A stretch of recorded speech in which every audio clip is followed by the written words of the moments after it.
wasn't necessarily a straight path, but somehow you got here. What was that decision like from UCLA to come here and just kind of that process for you? I mean, overall, I'm just blessed to be here as of right now, being, playing under Coach Lanning, especially being around the guys out here in the locker room.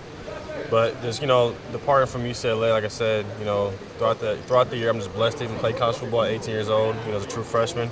Learned a lot, made a lot of mistakes, but, at the end of the day, all I can do is just learn. And really, I know kind of got the feeling of, a lot of things were going our way. Felt like a little bit of the coaching staff was, I had a feeling they're going to leave. And really, deep down inside there, I was just like, I don't know if I'm going to be able to, get developed as best as I could. So I know, Coach Kelly's gone now. Took a little time after the season for him to leave. But I just wanted to get a new, fresh start. Out of high school, I was first coming here. Many people say there's many reasons why I left, but the real reason why is Coach Dillingham left.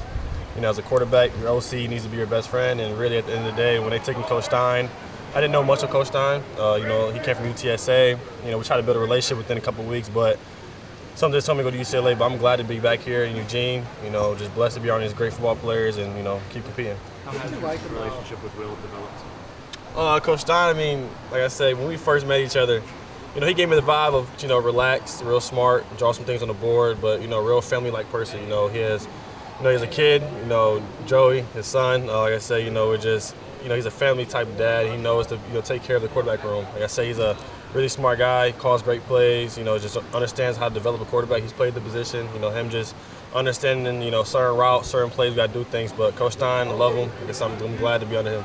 What about the timing of this opportunity for you, Dante? When Dylan was already committed to come here, why was this good timing for you, and how are you approaching the situation with him here as well? DG, he's been in college football, quite some time now, and really when I first got here, like I said, no cold shoulder, no bad blood at all. Like I said, I'm just thankful to be around him. He's taught me many things. I ask him many questions. We're always joking around. But really, like I said, just, seeing him, what he has done in college football, especially playing at Oklahoma against, big games, just trying to see, just ways I can learn. We're all competing at the end of the day, but really it's just trying to better ourselves each day. But having Dylan to ask questions, communicate to him about what looks he likes, things like that, is just a blessing to have. When you say you want to be developed more and in a better position to do so, what are some of the things you want to develop on specifically? What are some of those things immediately that you're working on here this spring? Really, as a quarterback, just having playmakers around you. Just having, like we have Tez, Gary, Trey, Evan, just came in. Like just having the playmakers around you and understanding how concepts work, is getting taught the way of how to do things, having a good front five to help protect you. But as a quarterback, you got to have the mental battle already good. Going out into battle, mentally you got to be prepared. Having a staff, defensive coach, Coach Landon comes to me, talks to me about looks that they do to help me learn. So I feel like here, just having the staff that we have, Coach Junior as a receiver coach, help me break down some routes of the way they do things, help my timing out. I feel like here, it's like everybody's locked in and really loves the game of football. So at the end of the day, I feel like we're all going to get developed. How valuable was that year last year for you in terms of actually being able to make mistakes and get on the field and get these live reps? Like at the end of the day, of course, you don't want to, like I said, example everybody knows, just throwing the picks, pick sixes, things like that. Kind of relates back to my freshman year of high school. I remember my freshman year of high school, I threw 12 picks. It was like, damn, like, what are you doing? But at the end of the year, my senior year, I threw 2 picks. At the end of the day, it's just development.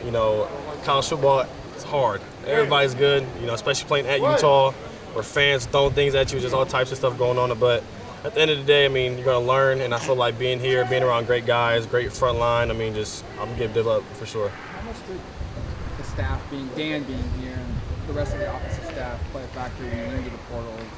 You're comfortable with a lot of these guys. How big of a factor was that? We were going to have to re-recruit you. Kind of at the end of the day, when I hit the portal, I hit Coach Landon. Coach Landon texted me back. I kind of knew where I was going already. At the end of the day, out of high school, if things went right, but we always don't know the right things. But if things went right, I would have been here right now after Boda left, just, you're still competing and everything like that. But just being back here, like I said, the whole 23 class, I helped recruit on the offensive side of the ball. So me seeing Jurion, Kyler upper class, but just seeing the guys I was just around, even in high school, is just like a true blessing. So just having the people here, just having the playmakers here, just having the staff is just amazing. I know at the end of the day I'm going to get better. What did you text Dan when you went into portal? I don't think I texted him. I think I called him. Really just checking up on life. At the end of the day, Coach Landon is going to be the coach that's going to be blowing your phone up, things like that. My mom, sadly, she had breast cancer. I was fighting through that throughout the season. She got diagnosed with it during spring ball last year. So really, the first couple of things he asked me was just checking up on my mother. You know, I had to take a medical flight to go see her. She's going through surgery, things like that. So just blessed that, you know, God has, you know, recovered her, you know, made sure that she was getting through a healthy recovery. But, I mean, he just checked up on me, laughed, joked around, got a visit out here, and I knew it was time to get back out. When you were committed in high school, obviously you've got an idea of what it's like to be, what it's going to be like to be an Oregon. Now that you're actually here, has it kind of lived up to those expectations? Yeah, I mean, being out here, you know, it rained a lot, you know, these past couple of weeks, but I always knew that. I know the springs and the summers here are really beautiful. But just being out here, we got the best facilities in the world, got a great coaching staff, best playmakers out here on the field.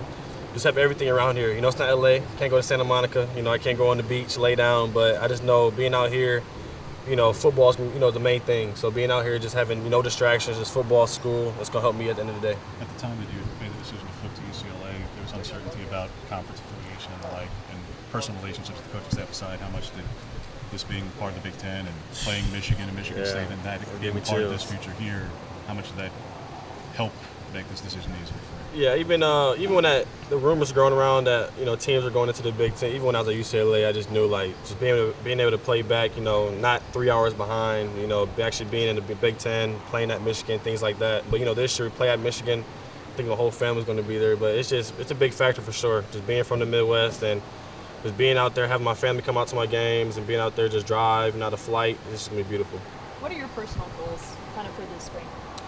My personal goal is just really to build trust in the locker room. You know, coming in many times, you know, as a quarterback, it's just you got to build a trust with the offensive side of the ball, especially even defense side of the ball, or the players in the locker room in general. You know, as a quarterback, like I said, many times I can say much, but you can't really talk the talk. You got to sometimes do the actual physical work. So being out here in practice, you know, out here going through the reps, you know, competition drills, things like that, just talking to the receiver. That's my biggest goal, is to build trust with this team and really just better myself and build my relationship stronger with God. Do you like the competition? Last question. How do you go about that? So I'm sorry. Do you like the competition? Oh, yeah. Is that what fuels you? Yeah, I mean, it's a pretty competitive room. Yeah, it is. Competition, I mean, really is what you should enjoy. At the end of the day, you're going to better in yourself, you're better than, you know, people around you. But at the end of the day, like Urban Meyer just said out there, you know, it's just you got to put people in front of you. Don't be selfish. At the end of the day, we're going to be in the room, you know, telling like, hey, DG might start to read this way, then go through a cross, and then I might have a rep, and he'd be like, hey, check your eyes this time, next time. And just at the end of the day, we're just helping each other out. But when it comes to competition on the football field, we know to lock in and just be thankful to be playing football.